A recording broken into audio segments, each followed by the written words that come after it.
Spigen has been making high-quality cases for the iPhone for a long time, and with the iPhone 6s, they've continued that across their line. The cases range from super thin to heavy duty, but for the most part, they do a great job of protecting your phone.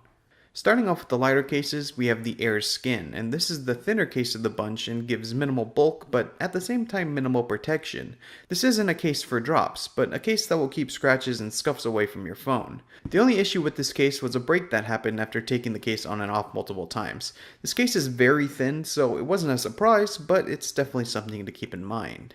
There's also the Thin Fit case. It's quite a bit thicker than the Air Skin, but still doesn't add too much bulk. It also isn't the best for drops because it doesn't cover the entire bottom or the top of the phone, but it's enough to keep most scratches off. And it just gives you a very simple case so you don't have a naked iPhone. If you like that thin case but want a little bit more protection, then the liquid crystal might be a good option. It's still really thin, but instead of plastic it's a TPU material, so it's very flexible and will provide a bit more protection all around. If you drop the phone with this, it has a much better chance of surviving.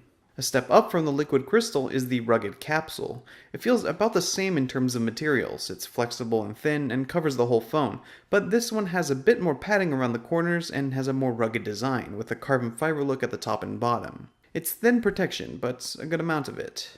For a more rigid case, the Ultra Hybrid series is next in line.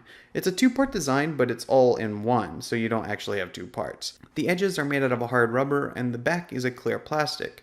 This gives you a lot of protection and allows you to see your phone through the back. That protection does add more bulk, but it's still easy to manage, and for the most part looks good and can complement your phone depending on which one you choose.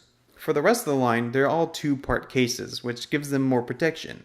The thinnest of these is the Neo Hybrid series. There are different kinds in the line, but they all look the same, have the same features, they just look different. The inner portion is made out of a rubber material and feels pretty similar to the rugged capsule, but there's also a hard plastic piece that surrounds the inner portion. The piece on the outside is really flimsy when putting it on. If you're uncareful, there is a chance of breaking it, but once it's actually on the phone, it doesn't really feel like it's going to break and it's pretty sturdy.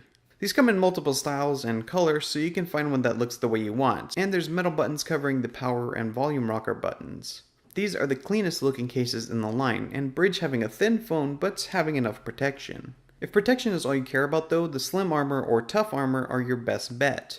These are substantially thicker and more heavy duty, and they cover the entire phone with a rubber inner portion and a hard plastic outer portion. The difference with the Slim Armor and the Tough Armor is just the rigidity and thickness of the case itself. The Tough Armor is much tougher as the name would imply. The case is easy to get on and has a cutout in the back to see the Apple logo, although in some cases this could be a problem for dirt to get into the case. The real issue though with these is the kickstand. There is a kickstand built in and it works well when it's open, but it's almost impossible to open on your own. I had to get something to prop it open. So it's really pretty useless because when you're out and about you'd never be able to use it. Tolerances on the kickstand just need to be better. But as far as protection go, these cases are definitely going to keep your phone safe and they're probably your best bet. So those are the cases for the iPhone 6s and 6s Plus in Spigen's line. There are a range of different styles and sizes, and besides a few problems with some of the cases, they provide a decent amount of protection, and they cover up the phone while still having all the ports and buttons accessible very easily. If you want to see all the pricing and availability for these, visit Spigen.com. I hope you enjoyed this video. If you did, be sure to subscribe so you can see when new videos are out, and visit MacRumors.com for more. My name is Mac Gonzalez with MacRumors, and we will see you next time.